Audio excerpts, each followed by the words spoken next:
오늘도 하나님이 사랑하셔서 은혜의 자리로 인도하신 여러분을 환영하고 주님의 이름으로 축복합니다. 온라인으로 예배드리는 가운데 함께 예배드리는 가족이 있다면 가족과 함께 이렇게 인사 나누면 좋겠습니다. 홀로 예배드시는 분은 저와 함께 이렇게 인사 나누면 좋겠습니다. 말씀을 들을 때 기적을 경험한다. 말씀이 나를 새롭게 합니다. 그렇습니다. 우리가 하나님의 말씀을 들을 때 기적을 경험하게 됩니다. 그런데 여러분, 우리가 그토록 바라는, 그렇게 일어나도록 염원하는 그 기적은 무엇입니까?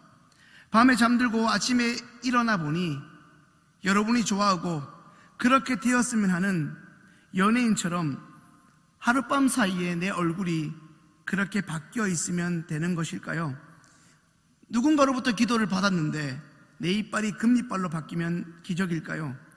그것도 아니면 오매불망 내 키가 꿈에 바라던 대로 우리 손수빈 전사님처럼 제주도에 있는 야자나무처럼 커지면 되는 것일까요? 우리는 언제부터 이 기적이란 것을 그저 외형적이고 우리의 육안으로 보고 확인할 수 있는 어떤 변화라고 생각합니다.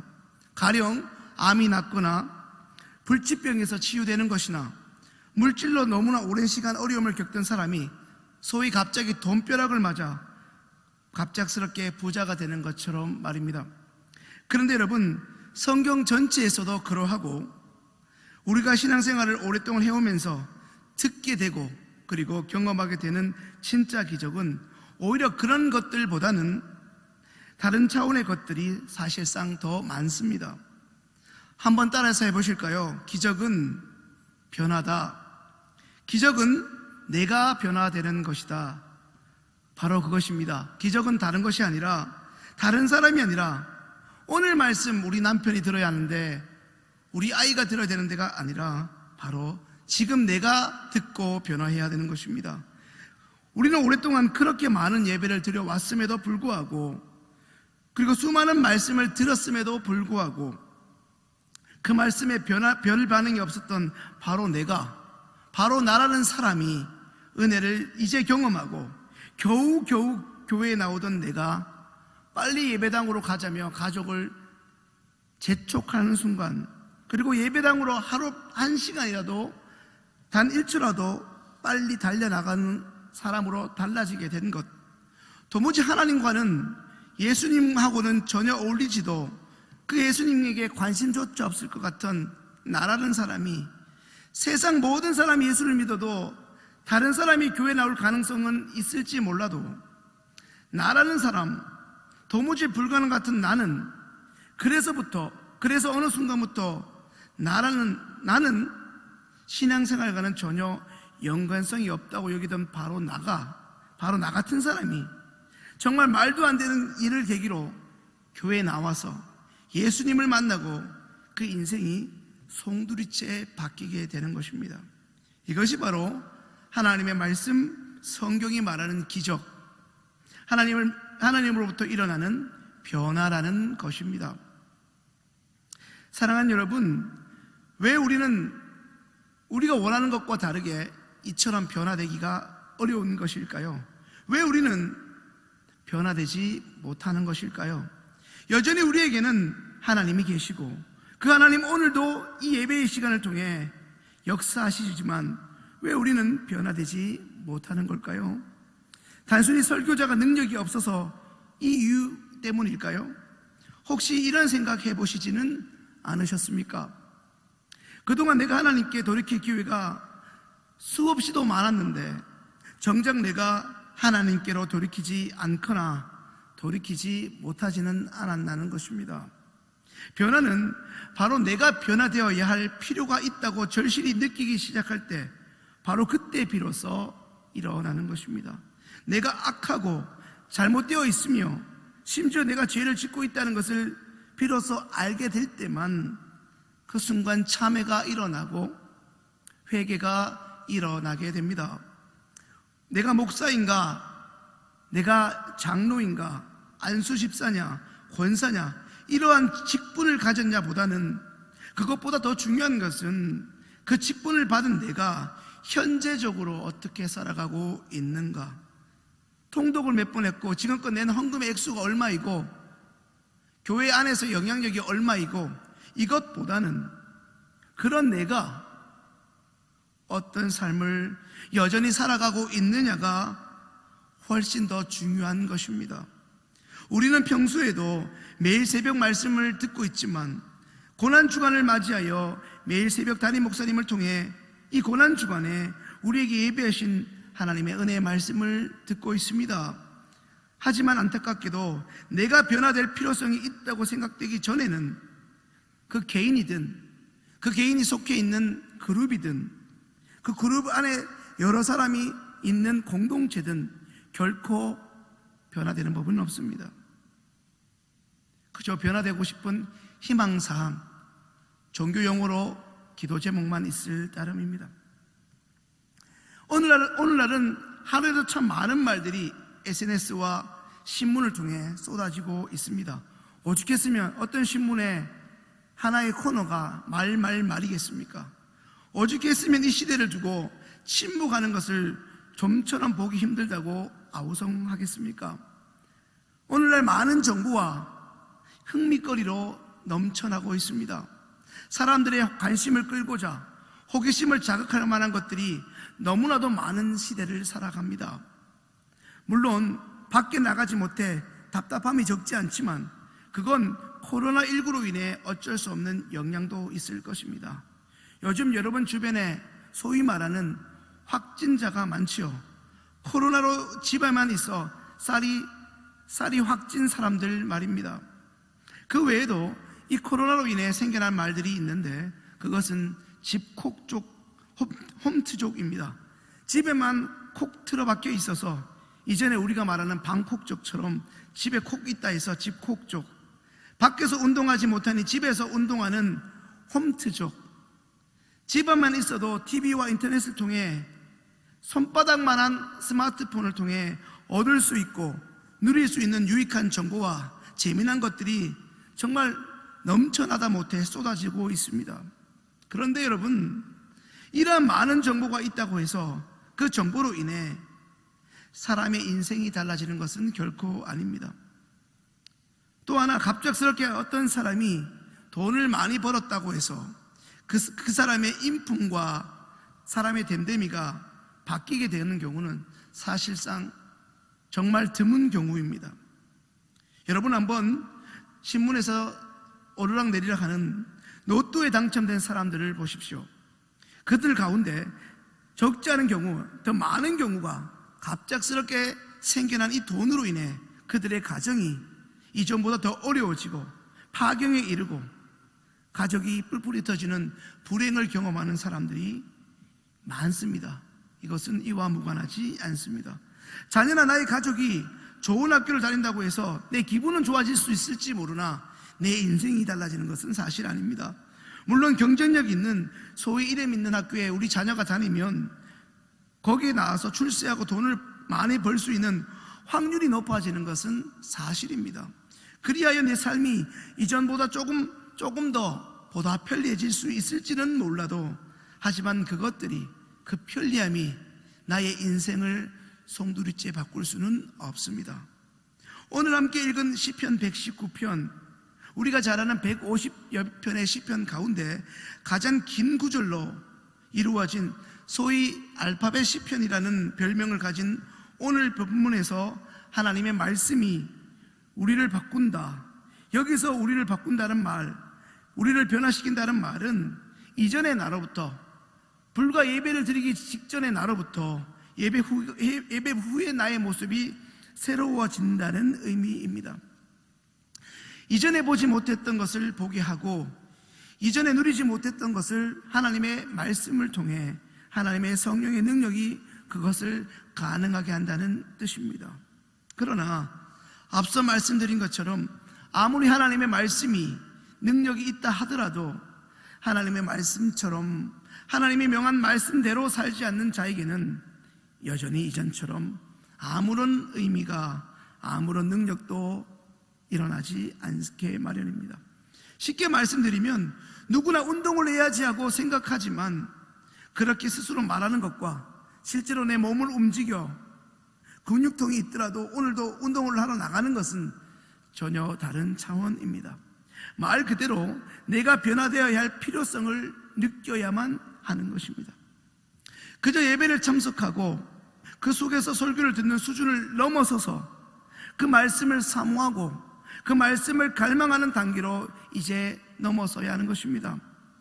그저 예배 시간 나오는 것을 넘어 그저 예배 시간 교회에 나오지 못하니 그저 유튜브를 트는 수준에서 넘어 들려주는 말씀, 그 말씀이 담임 목사님의 말씀이든 전도서의 말씀이든 부목사의 말씀이든 상관없이 그것이 하나님의 말씀이라 하면 순종하겠다고 듣는 그 단계로 나아가야 한다는 것입니다.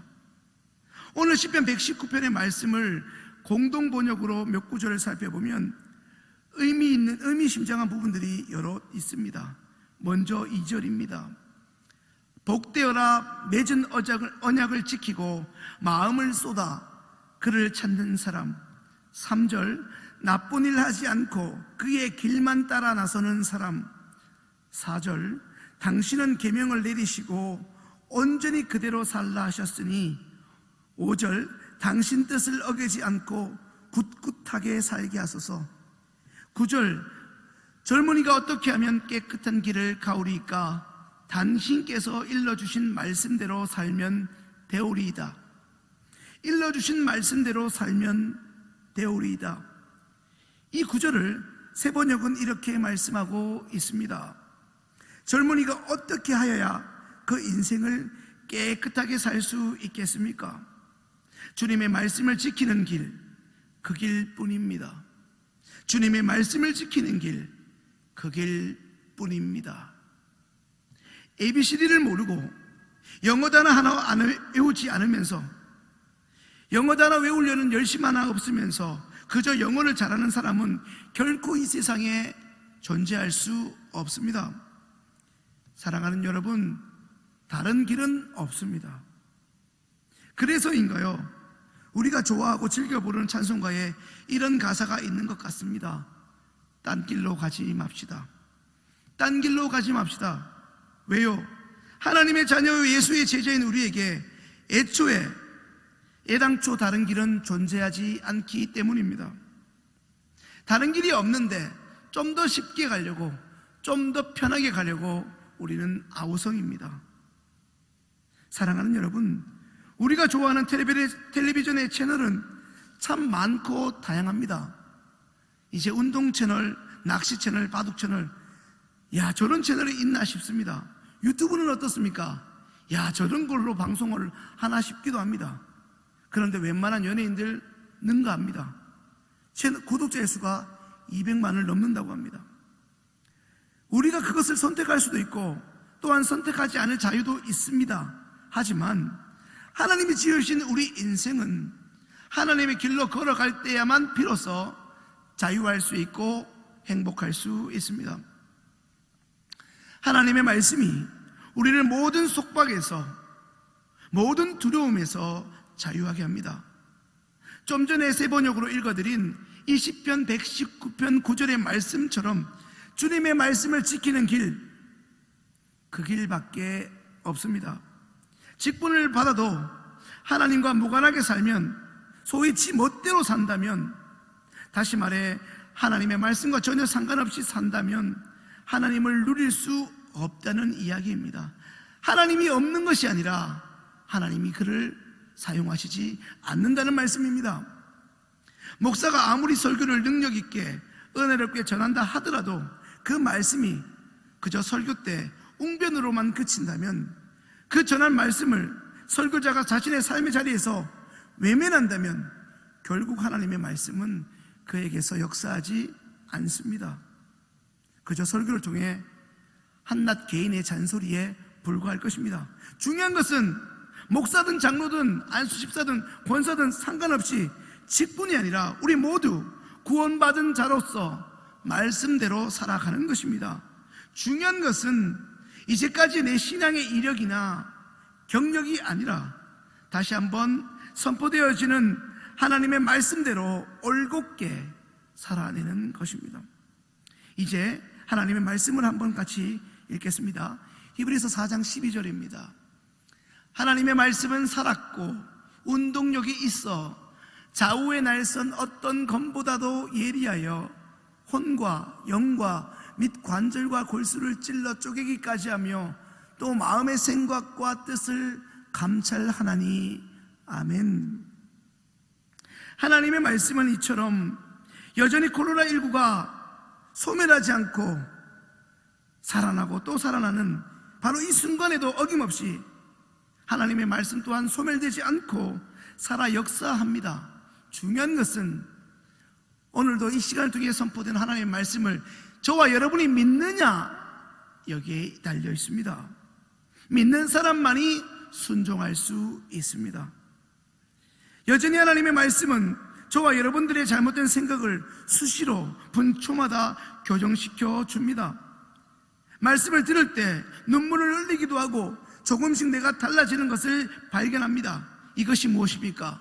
바로 이것이 하나님의 말씀이 여전히 우리에게 살아 역사하고 있다는 증거입니다. 우리가 하나님의 말씀을 듣는 것은 단순히 설교자의 개인의 웅변이나 지금 선거철로 시끄러운 저들의 연설을 듣는 것과는 차원이 다른 문제입니다. 하나님은 말씀으로 여러분이 살고 있는 이 세상을 하나도 빠짐없이 창조하셨습니다. 우리는 하나님의 그 말씀의 능력을 이제라도 경험해야 할 것입니다. 그래야 그 기적을 경험하고 우리도 변화될 수 있습니다. 그렇다면 여러분, 어떻게 하면 그 하나님의 말씀을 경험할 수 있겠습니까? 첫 번째, 말씀을 지속적으로 반복해서 들어야 합니다. 로마서 10장 17절의 말씀을 읽겠습니다. 그러므로 믿음은 들음에서 나며 들음은 그리스도의 말씀으로 말미암았느니라. 아멘. 우리가 너무 잘 아는 말씀, 로마서 10장 17절에 나오는 것처럼 하나님의 말씀을 들을 때에 비로소 우리의 믿음이 생겨나기 때문입니다. 10년간 들어도 말씀이 자라지 않는 것 같은데 그 11년째에 우리 믿음이 생겨나는 것을 보십시오. 늘 말씀 시간에 조는 것 같은 우리 아이들이 어느 순간 그 고난의 상황 속에서도 아무도 권면하지 않았는데 새벽 기도를 나오는 걸 보십시오. 우리는 믿음 없는 것 같지만 분명 그 아이는 믿음이 자라 생긴 것입니다.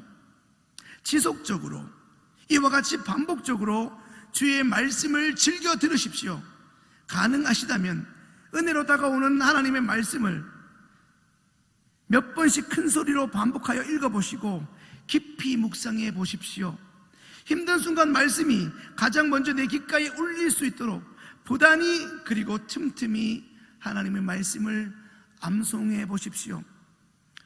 사랑하는 여러분, 무엇보다 교회에서 가정 예배를 권하고 있습니다. 사랑하는 여러분의 가족들과 가정 예배를 꼭 드려보십시오. 함께 말씀을 읽어보십시오.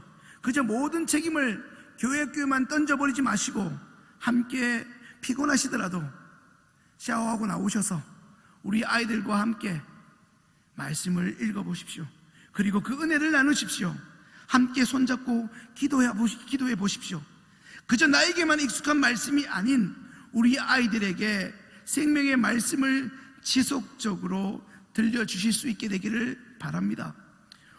즐겨 부르시는 찬송가 236장 그 은혜의 가사처럼 여러분들이 평생 들으시는 말씀, 우리 아이들도 즐겨 들을 수 있도록, 우리 아이들이 어려운 순간 스스로 그 말씀을 찾아 펼 수 있도록 지속적으로 평생에 듣던 말씀 우리 아이들에게도 들려주실 수 있게 되기를 바랍니다. 제 친구 한 사람이 있습니다. 저는 어릴 적에 믿지 않는 가정에서 자랐는데 그 친구는 믿는 가정에서 자랐습니다. 특별히 그는 마태복음을 다 읽으면 지금 권사님이신 그의 어머니가 2,000원씩 주는 걸 봤습니다. 지금은 돈 1,000원, 2,000원 별로 살 게 없지만 그때는 상상바가 50원이었으니 이 2,000원으로 살 수 있는 게 꽤 많았습니다. 2,000원도 큰데 성경만 읽으면 공부 잘하는 것도 아니고 그저 성경을 은혜를 안 받아도 읽기만 하면, 읽었다고 말하면 용돈을 받는 친구를 보면서 저게 무슨 낭비인가 했지만 지금 목사가 되어 돌아보니 그렇습니다. 매일 8시 반이면 아이들과 함께 말씀을 읽는 아내, 함께 말씀을 아이들과 읽으면서 말씀의 중요성을 강조하는 저희를 다시 볼 때 어떻게 해서라도 용돈을 주어서라도 말씀을 읽으려는 그 권사님의 그 말씀을 사모함이 오늘 말씀을 준비하면서 새삼 떠올랐습니다. 사랑하는 여러분, 세상의 경쟁력에서 뒤처지지 않기 위해서 가외를 시키면서 우리가 애써 모은 그 물질을 가외를 시키고 학원을 보낸 데는 쓰면서도 하나님의 말씀이 영생의 능력을 경험했다고는 알면서도 우리의 자녀들을 성경 가외시키는 사람들은 그리 많지 않은 것 같습니다. 말씀의 능력을 경험하는 두 번째 비결은 결국 우리가 들은 말씀, 읽은 말씀대로 살아가는 것입니다. 요한복음 8장 31절 함께 읽겠습니다. 그러므로 예수께서 자기를 믿은 유대인에게 이르시되 너희가 내 말에 거하면 참 내 제자가 되고. 아멘. 여기서 말씀에 거한다는 것은 원어상 의미는 장막을 지고 산다는 것입니다. 집 짓고 산다는 것입니다. 내일이면 이동할 사람들은 집을 견고하고 튼튼하게 짓지 않습니다. 그러나 이제 여기에 뼈를 묻고 살겠다고 마음먹은 사람은 튼튼하고 견고한 집을 짓게 마련입니다. 이건 외침이나 구호나 알미나 지식의 문제나 차원이 아닌 이 예배를 통해 선포되는 우리 하나님의 말씀, 그리고 평소에 내 입술로 읽은 말씀을 그저 듣거나 보거나 거기에서 그치지 않고 가정에서, 일터와 사업장에서, 우리 아이들의 학교, 그리고 우리가 삶의 현장에서 만나는 그 수많은 사람들과의 관계 속에서 실천하고 행할 때 비로소 그 속에서 나와 내 주변 사람들의 변화된 모습을 발견할 수 있게 된다는 것입니다. 하나님을 가까이 하라. 그리하면 너희를 가까이 하시리라. 죄인들아 손을 깨끗이 하라. 두 마음을 품은 자들아 마음을 성결케 하라. 특별히 방금 읽은 앞구절 포함을 해서 야고보서 4장 8절은 올해 시원성 교우들의 가정에 주시는 우리 하나님의 말씀입니다. 하나님을 가까이 하는 사람이 하나님의 말씀대로 살 수 있습니다. 너무나 잘 아시는 시편 1편 2절과 3절은 이렇게 말씀하고 있지 않습니까? 오직 여호와의 율법을 즐거워하여 그 율법을 주야로 묵상하는 자로다.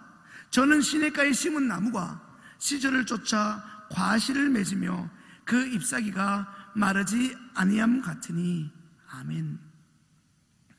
하나님의 말씀을 너무나 사모하여 일하는 내내 틈나는 대로 주의 말씀을 묵상하는 사람은, 틈나는 대로 주의 말씀을 묵상할 만큼 주의 말씀을 사모하는 사람은 결국 그 묵상한 말씀을 결국 삶으로 살아내는 그 사람은 결국 과실을 맺는다는 것입니다. 아니, 하나님께서 그 열매를 거두도록 허락하시고 축복하신다는 이야기입니다. 올해 시온서 각 가정에게 주신 말씀과 반대로 하나님을 가까이 하지 않는 사람이 어찌 방금 읽은 요한복음 8장 31절의 말씀처럼 하나님의 말씀에 거할 수 있겠습니까? 사랑하는 여러분, 이제라도 우리의 태도와 마음이 바뀌어야 합니다. 하나님을 가까이 하지 않는 사람에게 어찌 순종하는 믿음이 생길 수 있겠습니까? 하나님을 향한 신뢰가 없는 사람이 시편 119편의 4절과 9절에 기록된 말씀처럼 어찌 하나님의 말씀대로 살아낼 수 있겠습니까? 오늘 말씀을 준비하면서 이런 마음이 참 많이 들었습니다. 오늘도 우리는 예배의 자리에 있습니다. 비록 익숙한 예배당에 올 수 없는 답답함이 있지만 그래도 여러분의 핸드폰을 열어, 스마트폰을 열어 유튜브를 켜셨다면, 밴드를 접속하셨다면 나름 말씀에 가란 사람입니다. 우리는 이처럼 예배 자리에 서 있는 것입니다. 은혜를 사모하는 분도 계시고 그렇지 않는 분들도 분명 있습니다. 특별히 후자의 경우에 해당하는 분들께 권면합니다. 은혜를 사모하지 않는 나에게, 은혜를 사모하지 않는 별반 말씀에 순종 없이 그저 예배 자리에 나온 여러분에게, 이제껏 온 마음을 쏟아 예배드리지 않은 여러분에게, 그리고 저에게, 그 장소가 교회이든 가정이든 오늘 이 예배는 다시 한번 저와 여러분에게 하나님이 주시는 은혜의 기회입니다. 그 기회를 결코 놓치지 않는 저와 여러분들 될 수 있기를 간절히 권면합니다. 이제 말씀을 정리합니다. 오늘을 포함하여 지금껏 우리는 참 많은 예배를 드려왔습니다. 말씀이 중요하다는 말을 잔소리처럼 참 많이도 들었습니다. 그리고 나도 믿지 않으면서 우리 아이들에게는 큐티하라고 잔소리를 하기도 합니다. 그래서일까요? 우리는 여전히 변하지 않습니다. 어쩌면 변화될 생각조차 없는지도 모릅니다. 이것은 우리 하나님이 무능해서가 결코 아닙니다. 우리에게는 그만큼 간절함이, 절박함이 없었기 때문입니다. 이제라도 먼저 믿는 우리가 하나님의 말씀을 사모하고 지속적으로 하나님의 말씀의 능력을 경험할 수 있어야 합니다. 그리고 들려주신 말씀대로 순종할 수 있어야 합니다. 순종할 수 있는 믿음이 없다면 그 믿음을 구하면서 말씀을 들어야 할 것입니다. 더 나아가 그 말씀을 사랑하는 우리의 자녀들에게 수시로 들려줄 수 있어야 할 것입니다. 들려주어야만 그들도 우리 주님의 사랑을 알고 깨닫고 더 나아가 우리들처럼 그들도 주님을 믿을 수 있게 되며 주님을 전하는 자들로 서게 될 것이기 때문입니다. 결국 우리가 주님의 말씀을 믿어야 하나님의 말씀대로 살아갈 수 있기 때문입니다. 이 시간 몇 가지 기도 제목을 가지고 함께 기도하겠습니다. 첫 번째, 하나님의 말씀을 사모하며 순종하는 삶을 우리가 살아가도록 기도하겠습니다. 말씀을 통해 하나님과 친밀해지도록, 말씀을 통해 죄를 깨달을 수 있도록, 죄를 깨달아 하나님께 돌이킬 수 있는 마음의 변화가 일어날 수 있도록, 또한 들은 말씀대로 순종하는 습관이, 그 순종으로 우리의 삶이 기적이 일상이 될 수 있도록 같이 한번 기도하겠습니다. 참 좋으신 주님 감사합니다. 어김없이 우리를 예배 자리로 불러주셨습니다. 아무도 보지 않는데, 온라인 예배를 드리지 않는 사람도 꽤 많은 이때에 왜 우리를 하여금 마음의 감동을 주시고 의지를 발동하게 하셔서 이 시간 예배 자리에 서게 하셨습니까? 다시 한번 우리에게 주는 기회인 줄 믿사오니 그 돌이킬 기회를 놓치지 않게 하시고 오늘 말씀을 통하여 앞으로 주의 종들을 통해 선포되어지는 말씀이 한 수호자를 주께로 일으키는 말씀 되게 하여 주옵소서. 아울러 말씀을 전하는 설교자들도 전한 말씀대로 살게 하여 주시고 그렇게 살 수 있는 믿음을 허락하여 주옵소서. 살겠다는 마음으로 순종하는 마음으로 경청하게 하시고, 경청하였다면 순종하는 것을 기뻐하게 하여 주옵소서. 순종하는 것을 주저하지 않게 하여 주옵소서. 시편의 그 많은 무수한 저자들처럼 주의 말씀에 순종하는 것을 기쁘고 행복의 비결로 삼는 우리들 되기를 원합니다.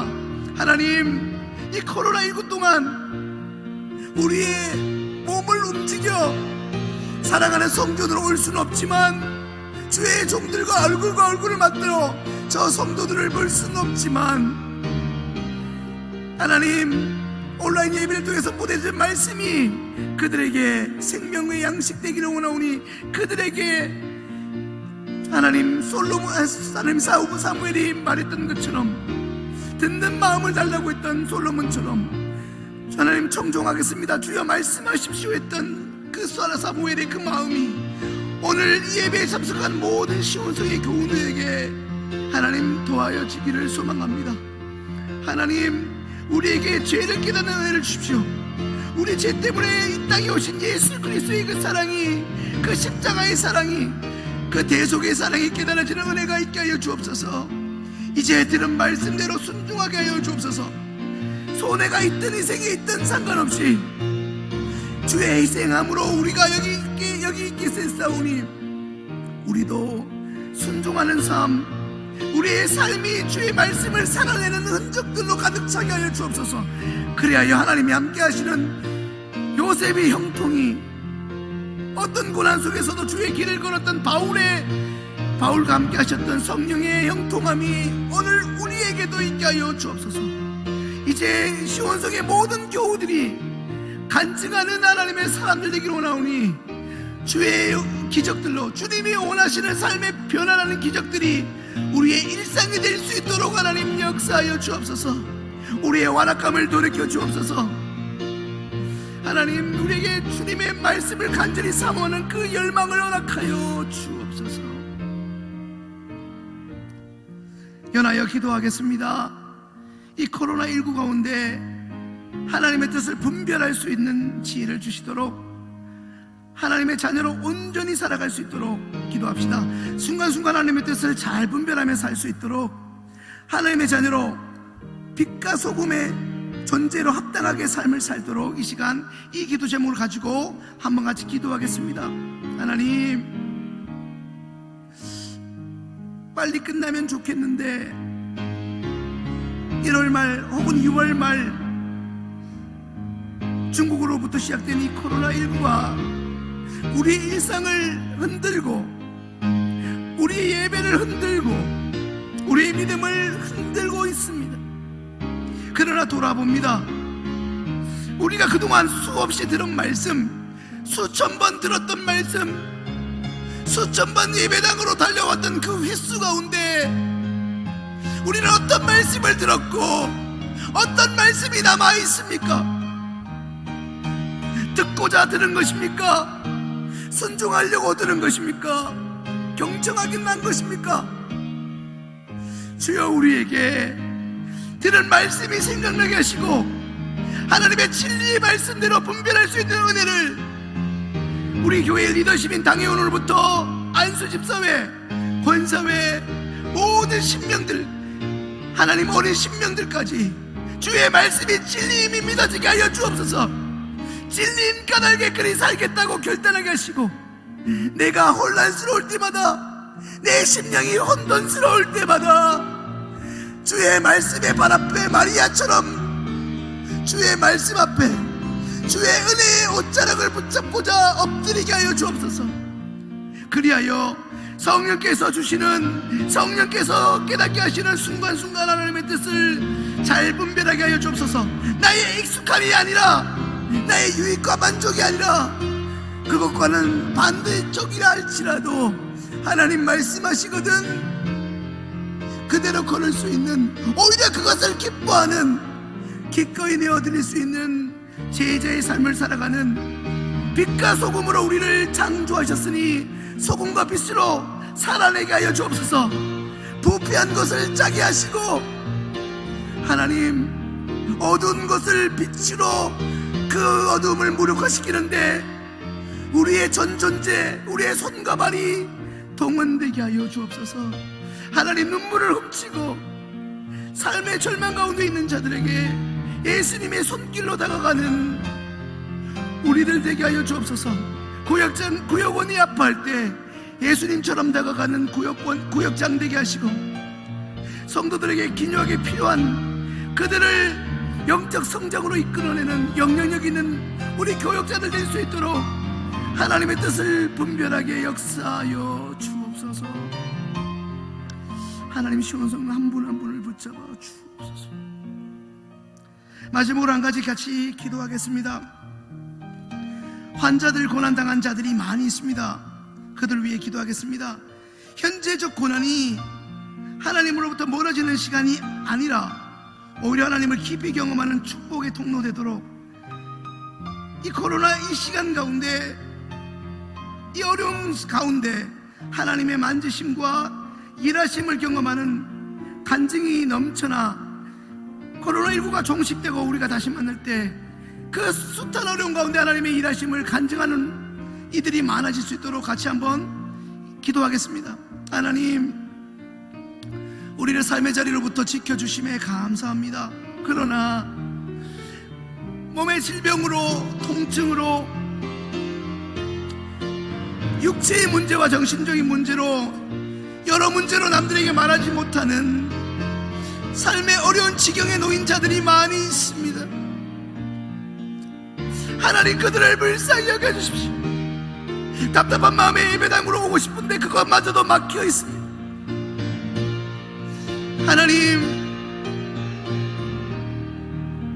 하나님의 권속들을 불쌍히 여겨주십시오.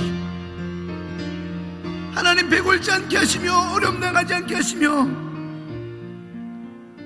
어려움에 고독하지 않게 하시고 믿음이 떨어지지 않게 하시며 오늘 우리의 작은 이 중보의 기도가 주님께서 베드로에게 말씀하신 것처럼 그들을 주께로 돌이키게 되는 계기가 되게 하십시오. 오늘 우리의 작은 합심의 이 기도가, 우리의 눈물의 외침이 세상으로 향해 있던 그들이 주께 돌아오는 계기가 되기를 원합니다. 오늘 우리의 이 작은 합심의 기도가 그들이 떠났던 주님께로 돌아오는 전환의 계기가 되기 원하오니 하나님, 만져주십시오. 그들의 완악함을 만져주시고 그들의 곤고함을 만져주시고 그들의 상처를 만져주시며 그들의 말 못할 고민을 만져주시며 그들의 혈기를 만져주시며 그들의 답답하고 애통한 마음을 만져주시며 그리하여 우리가 다시 만나게 될 때, 얼굴과 얼굴을 만나며 교제하게 될 때 하나님이 다 하셨다, 에베네셀 하나님을 다시금 찬양하기 원하오니 시온성 교우들을 붙잡아 주십시오. 더 견고하게 하시고 그들을 붙잡아 세워주십시오. 예배를 갈망하는 자들로 세워주십시오. 예배의 문이 열리고 성경 공부가 열릴 때 하나님을 알겠다고, 순종하겠다고 하는 사람들이 더 많아지는 그 일에, 이 귀하고 어려운 시기를 하나님, 주의 윤리를 깨달은 그 통로로 사용하여 주옵소서.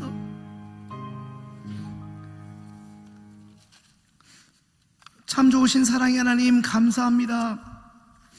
우리에게 은혜를 주시고 하나님을 경험하게 하시니 감사합니다.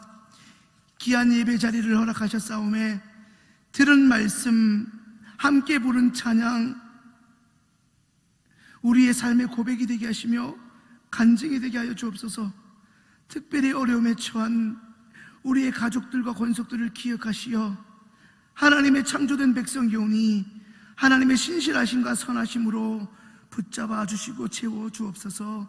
다시 만날 때 하나님이 하신 그 기적의 사건들이 넘치는 것들을 기쁨으로 고백하게 하여 주옵소서. 예수님의 이름으로 기도합니다. 아멘.